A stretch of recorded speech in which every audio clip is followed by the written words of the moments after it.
সবই গেলাম ভুলিয়া, ওই আমি কি করিলাম এই দুনিয়ায় আসিয়া।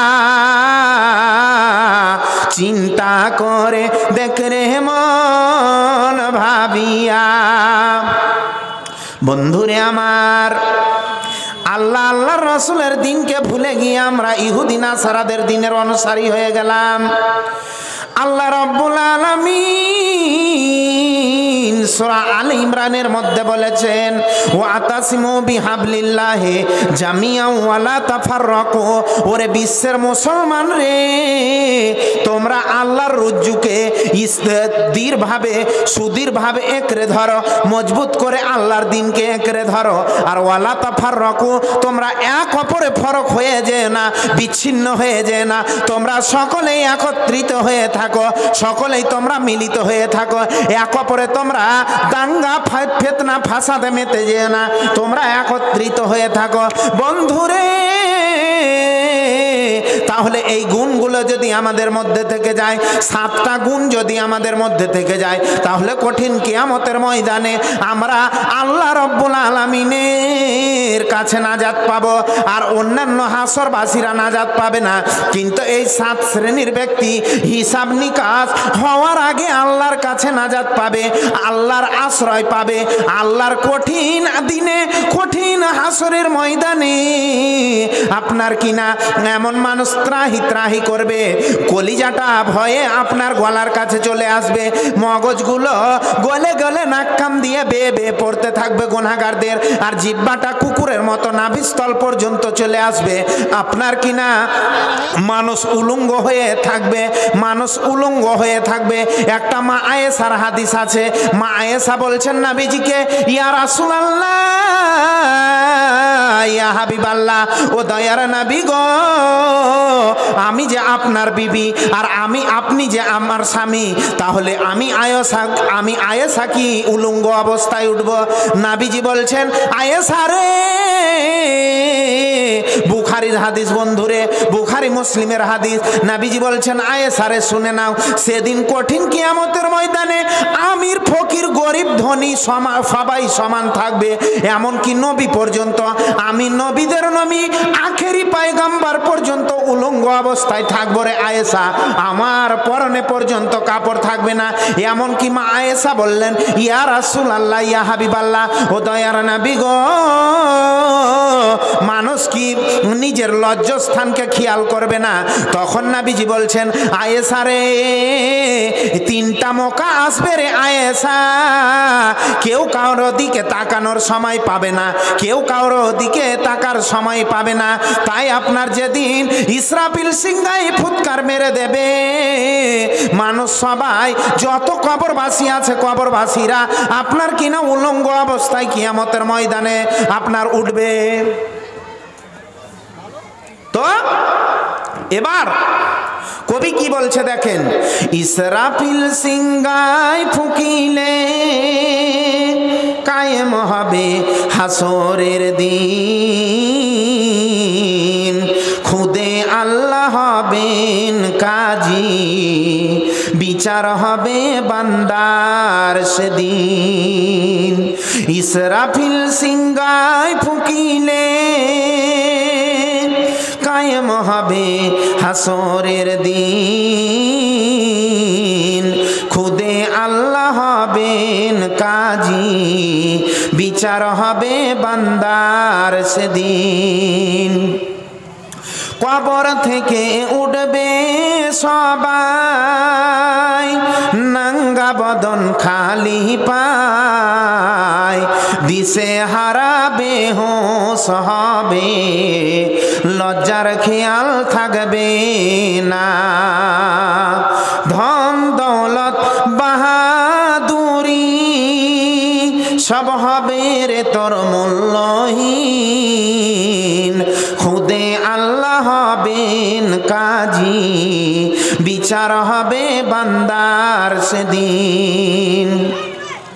ইসরাফিল সিংহায় ফুঁকিলে কায়েম হবে হাসরের দিন,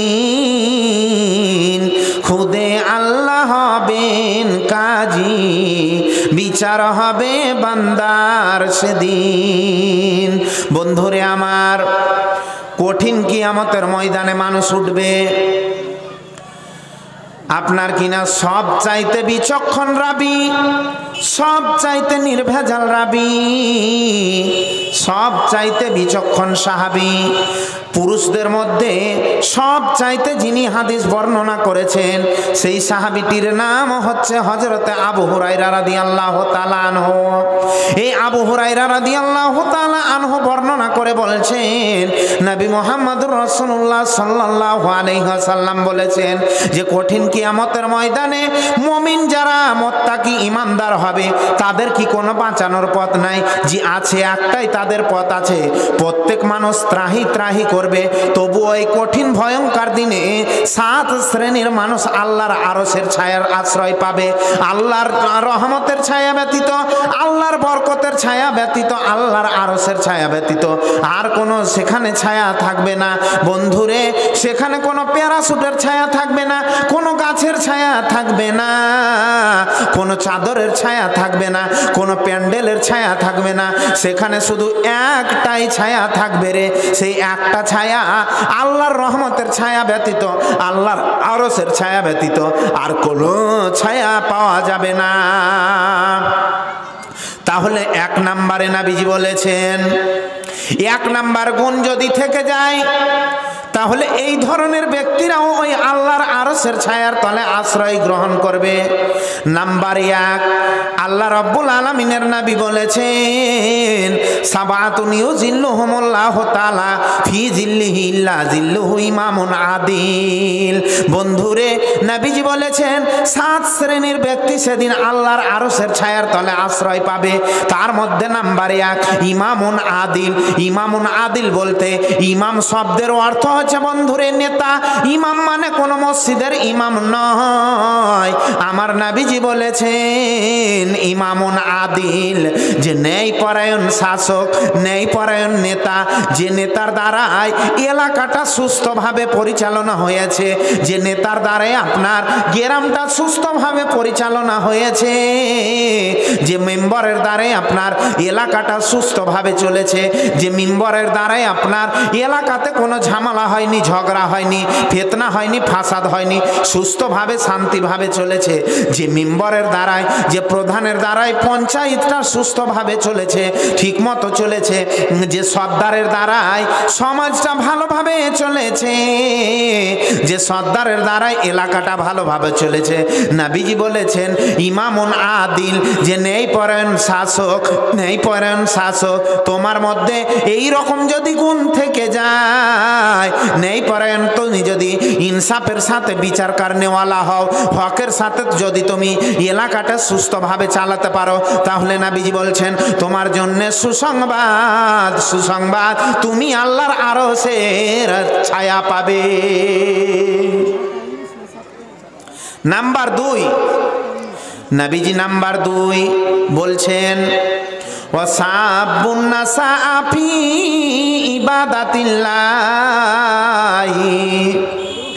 নবীজি 2 নম্বরে বলেছেন ওয়াসাবুন নাসা ফি ইবাদাতিল্লাহি, যে জওয়ান নওজওয়ানের কথা, সাবুন মানে নওজওয়ান, নবযুবক, যে যুবক তার যৌবনকালটাকে আল্লাহর ইবাদতে কাজে লাগালো, তার যৌবনটাকে আল্লাহর ইবাদতে কাজে লাগালো, খারাপ কোনো কাজে যৌবনটাকে অতিবাহিত করলো না।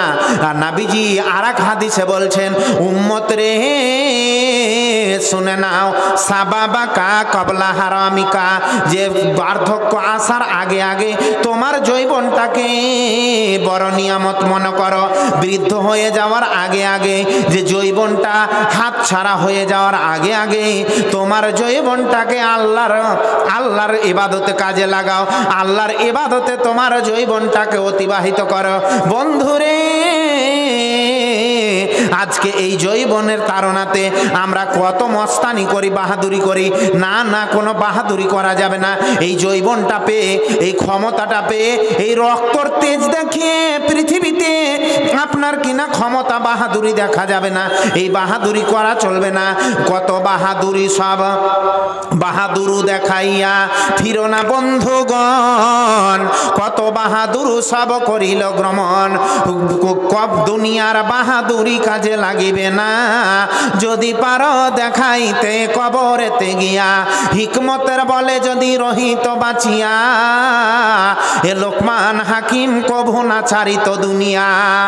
স্বামীর তাবেদারে করে যদি কেউ রেহাইও পাইত, এ বেগম রমাইশা বিবি কবু দুনিয়া না ছাড়িত। বন্ধুরে আমার, এই যৌবনের তাড়নাতে আপনি ক্ষমতা দেখায়েন না, দাপট দেখায়েন না, রক্তের দাপট দেখায়েন না, বংশের গৌরব দেখায়েন না। কেননা নাবিজি বলছেন, সাবা বাঁকা কাবলা হারামিকা, উম্মত রে তোমার যৌবনটাকে বড় নিয়ামত মনে করো।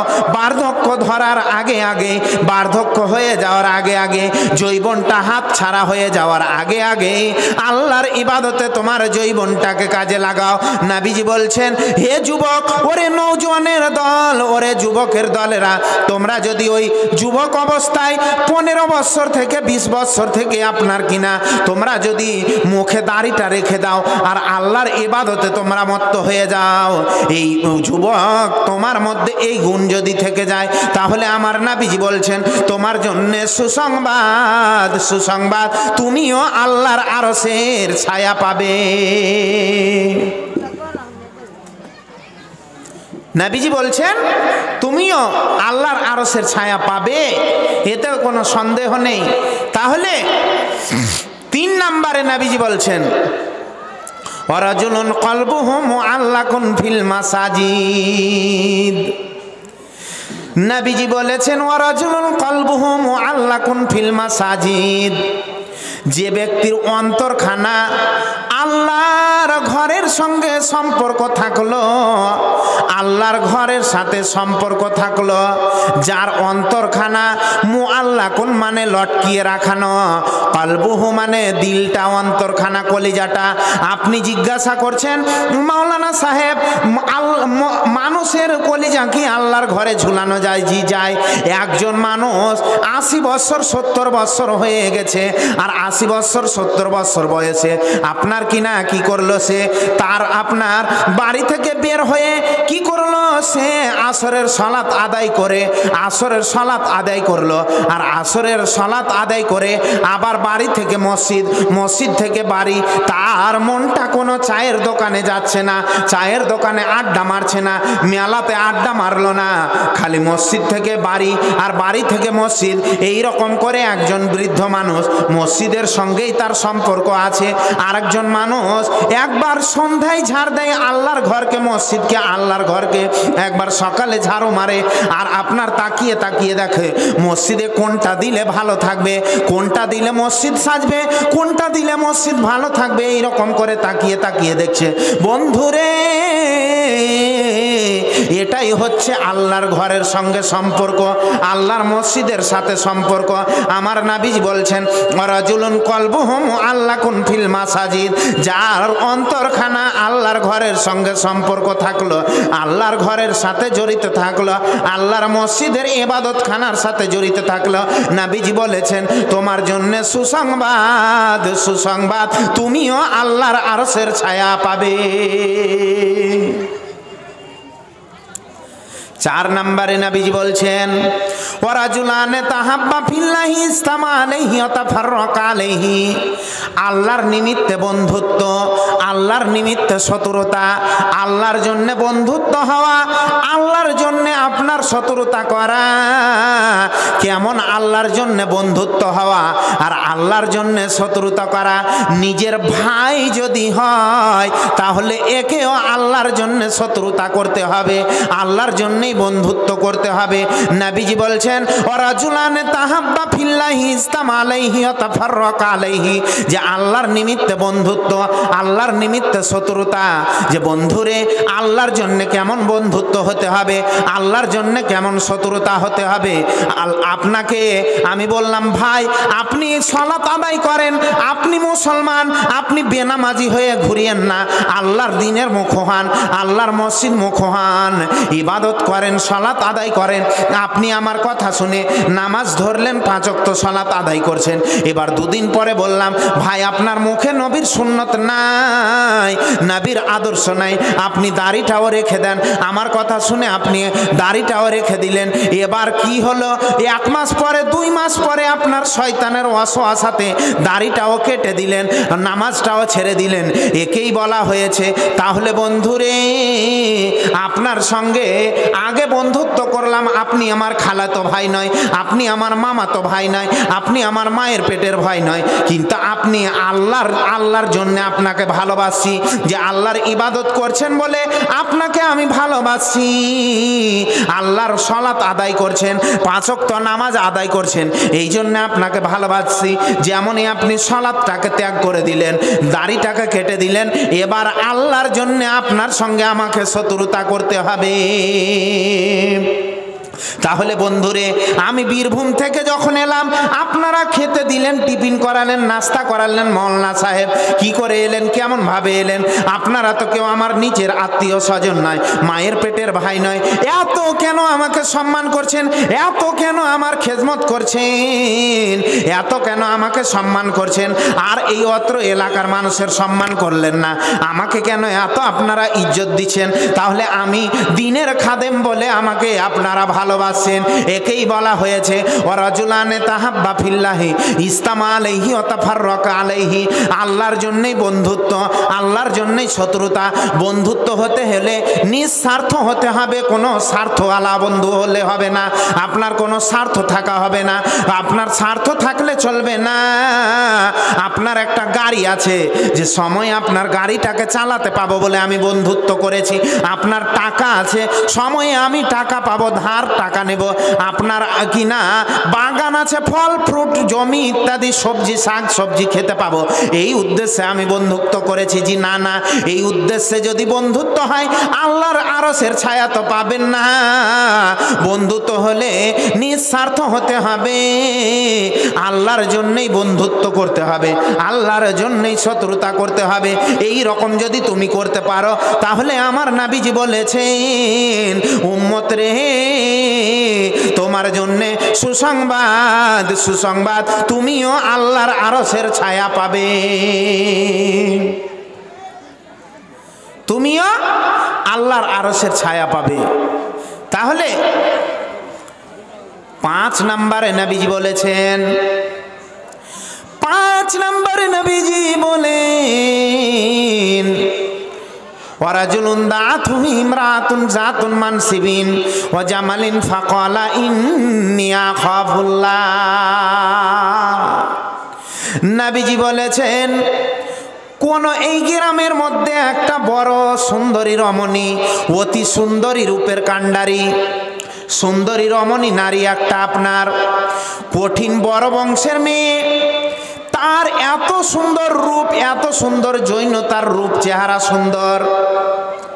আর একজন কোনো একটা বড় আপনার মহল্লার বড় একটা কোনো বংশের ছেলে তাকে ডাক দিচ্ছে, হে যুবক এসো এসো, আমরা চলো ব্যভিচারে লিপ্ত হই, আমরা প্রেম আলাপে আবদ্ধ হই, আমরা প্রেম আলাপে লিপ্ত হই, আমরা প্রেম আলাপে লিপ্ত হই। হে যুবক এসো এসো, হে যুবক পৃথিবীর কেউ দেখলো না, দুনিয়ার কেউ জানলো না, হে যুবক তুমি যদি এই সময়ে বলতে পারো, ওই সময়ে যদি বলতে পারো বোন রে ইন্নী আখাফুল্লাহ, যে আমি আল্লাহকে ভয় করি, আমার দ্বারাই এ কাজ সম্ভব নয়, আমার দ্বারাই এই কাজ সম্ভব নয়। বন্ধুরে বর্তমান যুগের যুবকেরা আজকে মেতেছে আপনার কিনা, আজকে মেতেছে বর্তমান যুগে, বর্তমানের যুগে এই বর্তমান সিচুয়েশনে বর্তমান টাইমে মেতেছে যুবকেরা। আজকে জেনাতে প্রত্যেকটা অনেকটা যুবকই লিপ্ত হয়ে আছে, মেয়েরাও জেনাতে লিপ্ত হয়ে আছে, ব্লু ফিল্ম দেখে আপনার কিনা ল্যাংটা ফটো দেখে, ল্যাংটা ফিল্ম দেখে, সিরিয়াল দেখে, আর যুবকেরা আপনার কিনা অবৈধ কাজে আজকে মেতে আছে। আল্লাহর দিনের দিকে তারা অগ্রসর হচ্ছে না। যুবকেরা দিনকে বাদ দিয়ে, মেয়েরা দিনকে বাদ দিয়ে আজকে যুবকেরা মেতেছে ফ্রি ফায়ারে, মুসলমানদের ছেলেরা, আর মেয়েরা মেতেছে সিরিয়ালে। তাই কবি কি বলছে দেখেন, স্বামী সংসার ছাড়তে পারে ওরা, কোরআন হাদিস ছাড়তে পারে ওরা, তবু ছাড়বে না বাংলা সিরিয়াল। স্টার জলসা ঘরে ঘরে বাঁধাইছে গোলমাল, ভাইরে বাংলা আজি ঘরে ঘরে বাঁধাইছে গোলমাল। স্বামী সংসার ছাড়তে পারে ওরা, কোরআন হাদিস ছাড়তে পারে ওরা, তবু ছাড়বে না বাংলা সিরিয়াল। স্টার জলসা ঘরে ঘরে বাঁধাইছে গোলমাল, ভাইরে বাংলা আজি ঘরে ঘরে বাঁধাইছে গোলমাল। কাজের মেয়ে মর্জি নাই, বাংলা গানের ভক্ত সে, কাজের মেয়ে মর্জি নাই, হিন্দি গানের ভক্ত সে। পাশের বাড়ির মদন রে तुमसे प्यार करते हो, দাদুর বয়স ৮০ বছর, দাদির বয়স ৮০ বছর, বাংলা গানে মারে টান। স্টার জলসা ঘরে ঘরে বাঁধাইছে গোলমাল, ভাইরে বাংলা আজি ঘরে ঘরে বাঁধাইছে গোলমাল। কোরআন হাদিস ছাড়তে পারে ওরা, স্বামী সংসার ছাড়তে পারে ওরা, তবু ছাড়বে না বাংলা সিরিয়াল।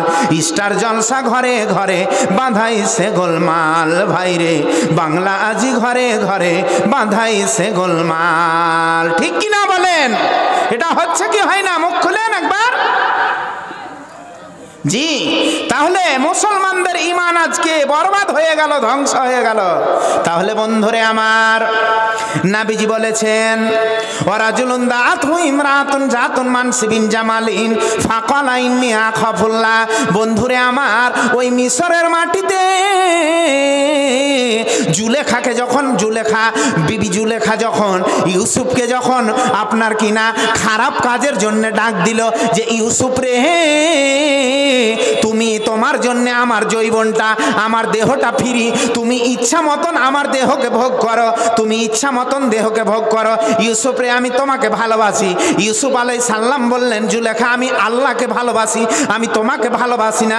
জুলেখা রে, ইন্নী আখাফুল্লাহ, আমি আল্লাহকে ভয় করি।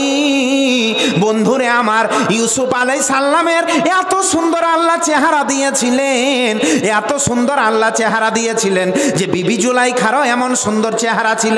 মিশরের মাটিতে যে ইতিহাসের পাতাতে বলা হয়েছে যে নবী ইউসুফের অর্ধেক চেহারা দেওয়া হয়েছিল, সারা বিশ্বে অর্ধেক চেহারা ইউসুফকে দেওয়া হয়েছে, আর অর্ধেক চেহারা সারা বিশ্বের মানুষকে দেওয়া হয়েছে। বলুন সুবহানাল্লাহ। এই রকম আপনার যখন বিবি জুলাইখা ইউসুফকে বলছেন যে ইউসুফ রে, তোমার জন্যে আমার পুরো দেহটা ফ্রি, তুমি ইচ্ছে মতন আমাকে ভোগ করো, তখন ইউসুফ আলাইহিস সালাম বলছেন, ইন্নী আখাফুল্লাহ, আমি আল্লাহকে ভয় করি। জুলেখা, আমার দ্বারাই এই কাজ অসম্ভব, আমার দ্বারাই এই কাজ হবে না। আজকে হাজারো যুবক আপনার মুসলমানের ঘরের ছেলে জেনাতে মত্ত হয়ে আছে, আর নবীজি বলছেন, হে যুবক, পৃথিবীর কেউ দেখলো না, দুনিয়ার কেউ জানলো না। আজকে ওই তুমি যদি ওই মহিলাটাকে বলতে পারো, বোন রে, ইন্নী আখাফুল্লাহ, আমার দ্বারাই এই কাজ হবে না, আমার দ্বারাই এই কাজ অসম্ভব, আমার দ্বারাই এই কাজ চলবে না, তুমি যদি এই কাজ, ওই কথা বলে বেরিয়ে যাও। হে যুবক, তুমি যদি এই কথা বলে বেরিয়ে যাও, আমার নবী বলছেন, হে যুবক, তোমার মধ্যে যদি এই ধরনের গুণ থেকে যায়, তাহলে তোমার জন্যে সুসংবাদ, সুসংবাদ, সুসংবাদ, তুমিও আল্লাহর আরশের ছায়া পাবে, তুমিও আল্লাহর আরশের ছায়ার তলে আশ্রয় পাবে। তাহলে সম্মানিত ভাই বেরাদার, তাহলে আজকে মেয়েদের আপনি বলছেন যে মেয়েরা প্রেমের জন্য ডাকবে, জি না, মেয়েদের পোশাকে ডাকবে। পোশাকে আপনার পোশাকটাতে আজকে মেয়েদের জাদু দেওয়া আছে, যে পোশাকটা দেখলেই মেয়েরা বুঝতে পারে আপনার, হ্যাঁ, মেয়েদের পোশাকেই আজকে ডাকবে। মেয়েরা ডাকবে না, মেয়েদের পোশাকেই ডাকবে, যে এসো এসো যুবক, আমরা প্রেম করি, প্রেম আলাপে আমরা আবদ্ধ হই, আলোচনা করি, আমরা জেনাতে, হ্যাঁ, জেনা করব, এসো এসো, তাদের পোশাকেই ডাকবে ভাই। তো তাই ভাই বাবা জীবনেরা আমার, তাহলে নবীজি 6 নম্বরে বলছেন যে 6 নম্বরে বলছেন যে ওই ব্যক্তি যে নির্জনে আল্লাহর কাছে ক্রন্দন করবে, তাওবা করবে, ইস্তেগফার করবে, যে আল্লাহ আমি জীবনে কত গুনাহ করেছি, তাহাজ্জুদ সালাত আদায় করবে, আরামের ঘুমকে হারাম করে, ঠান্ডা পানিতে উজু করে, গরম বিছানাকে ত্যাগ করে, আরামের ঘুমকে হারাম করে, যে উজু করে তাহাজ্জুদ সালাতে মত্ত হবে, ফরজ গোসল করে স্বামী স্ত্রী মিলে, যে আপনার কিনা আল্লাহর কাছে কান্না করবে নির্জনে, যে আল্লাহ কত গুনাহ করেছি, তোমার জাহান্নাম আছে, পুলসেরাত আছে, এই বলে ভয় করে আর কান্না করে আর চিৎকার করে আল্লাহর কাছে কান্না করে আর তাওবা করে, আর আল্লাহকে বলে যে আল্লাহ কত জীবনে আমি অভাব অনটন কাটিয়েছি, আল্লাহ ছেঁড়া কাঁথাতে লাল টাকার স্বপ্ন দেখেছি, আল্লাহ তুমি সেই আশাগুলোকে আমার পূরণ করে দিয়েছো। তো এই ব্যক্তি যদি নির্জনে কান্না করতে পারে, তাহলে ওই ব্যক্তিও আল্লাহর আরশের ছায়ার তলে আশ্রয় পাবে। 7 নম্বরে নবীজি বলছেন যে যারা আপনার কিনা তারা কি করলো, যে আপনার যে গোপনে, কোরআনে এসেছে সূরা বাকারার মধ্যে যে প্রকাশ্যেও দান করতে হবে, গোপনেও, কিন্তু গোপনেটা আপনার অতি উত্তম, এটাও উত্তম, প্রকাশ্যেও উত্তম, দুটাই আছে। তাহলে ডান হাত তোমার কি দিল, বাম হাত জানলো না, বাম হাত তোমার কি দিল, ডান হাত জানলো না। তাই ভাই শেষের বেলায় আপনাদের কাছে একটা আবদার রাখবো, যে 2-4টা আমি 2-4 কলম দেখতে চাইছি, যে কোন আল্লাহর বান্দা আছেন যে এই মসজিদের জন্যে নবীজি বলেছেন এই মসজিদটাকে যে রিয়াজুল জান্নাত, এই জান্নাতের বাগানে 5টি হাজার টাকা দেওয়ার মতন, 2টি হাজার টাকা দেওয়ার মতন, 1000 টাকা দেওয়ার মতন প্লাস্টারের কাজ আছে ভাই, ওপর তালাতে অনেক কাজ বাকি আছে। তো আসেন ভাই, কোন আল্লাহর বান্দা আছেন 1 বস্তা করে সিমেন্টের দানগুলো লিখিয়ে যান ভাই, দেখি আপনাদের, হ্যাঁ, লিস্টে নাম আছে নাকি, লিস্টে নাম আছে? জি। তো ভাই আমি দেখতে চাইছি কোন আল্লাহর বান্দা আছেন ভাই, একটু চটচট করে আপনারা দিয়ে যান, আপনাদের জন্য দোয়া করব খাস করে আন্তরিকতার সাথে। আমি মুসাফির হালাতে এসেছি ভাই, 1000 টাকা করে আমি 10 জনকে দেখতে চাইছি ভাই, হ্যাঁ।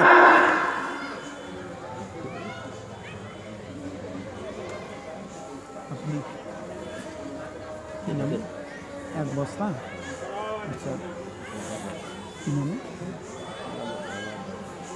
আচ্ছা, আমাদের এই যে সভাপতি সাহেব, তিনি পিতামাতা মারা গেছে, তিনি 1 বস্তা সিমেন্ট দান করেছে, জাজাক আল্লাহ হাসানুল জাজা। তো ভাই এই রকম 1000 করে আমি শেষের বেলায় 10 জনের কাছে আবদার করছি, আসেন ভাই একটু চটচট করে আপনাদের দানগুলো। তাই এই সভাপতি মহাশয় দেখেন, আপনার লোকের পাবলিকের বলবালা যে মৌলবীরা খালি লোকের দুয়ারে খায়, হ্যাঁ, আর দান করতে জানে না, বলে লোকে বলে মৌলবীরা দান নাহি করে, পরের দুয়ারে গিয়ে উদারেতে ভরে। তো সভাপতি মহাশয় তিনি 1 বস্তা সিমেন্ট তার পিতামাতার জন্য দান করেছে, তার জন্য আমি দোয়া করব। ইয়া হাইয়্যু ইয়া কাইয়্যুম বিরহমাতিকা নাস্তাগীস, ইয়া হাইয়্যু ইয়া কাইয়্যুম বিরহমাতিকা নাস্তাগীস, ইয়া জাল জালালি ওয়াল ইকরাম, আল্লাহুম্মা সাল্লি আলাইহি, আল্লাহুম্মা বারিক আলাইহি। শীতে রোজে প্রকোপেতে উঠাইয়া হাত কর জোরে মোরা সবে করি মোনাজাত, এমন সময় দেখি সব জনা যাতে হাত পা গুটিয়ে বসে আছেন সভাতে, এ দেখাইল দানিগণ এ দানের জোয়ার, যেহেতু তোমায় মোরা ডাকি বারবার, 1 কাগজে কি লেখা এলো মোরা হাতে, দিছে 1 বস্তা সিমেন্ট, দেখো দেখো এখন এতে প্রথম জানার নাম ঘোষণা করিয়া, দিব নাম মাইকেতে ঘোষণা করিয়া, ওই মতো সভার সভাপতি এখানে আসিয়া দিল 1 বস্তা অবস্থা সিমেন্ট না গেল ভুলিয়া, উপযুক্ত বদলা তুমি দিবে গো তাদের, উচ্চ আশা পুরাইয়া দিবে জীবনের। আজ বুঝি পিতা মাতা তার বর্তমানে নাই, অন্ধকারে পড়ে আছে খালি বিছানায়। উজালা কুসাদা করো পিতা মাতার খবর, যত দূরে গিয়ে পড়ে চোখেরই নজর। আজ পিতা মাতা ধরা ধামে যদি রত, কতবার গলা ধরে আদর করিত। নাই পিতা মাতা বলে ছেলে হয়েছে কাতর, ছেলের বুকে দাও তুমি সবুর পাথর। বন্দি যদি আছে আল্লাহ কোন আযাবেতে, উদ্ধারিয়া নিবে মওলা দান বদলাতে। রব্বানা তাকাব্বাল মিন্না ইন্নাকা আনতাস সামিউল আলিম। আমিন আল্লাহুম্মা আমিন। তো আসেন ভাই ব্রাদার, আপনাদের কাছে একটি করে হাজার আবদার করেছি। কোন আল্লাহর বান্দা এই যে সভাতে বসে আছেন আপনারা, 500 টাকা দেওয়ার মতন কোনো বান্দা নেই? আসেন ভাই, একটু আসেন, নিয়ে আসেন আপনাদের দানগুলো।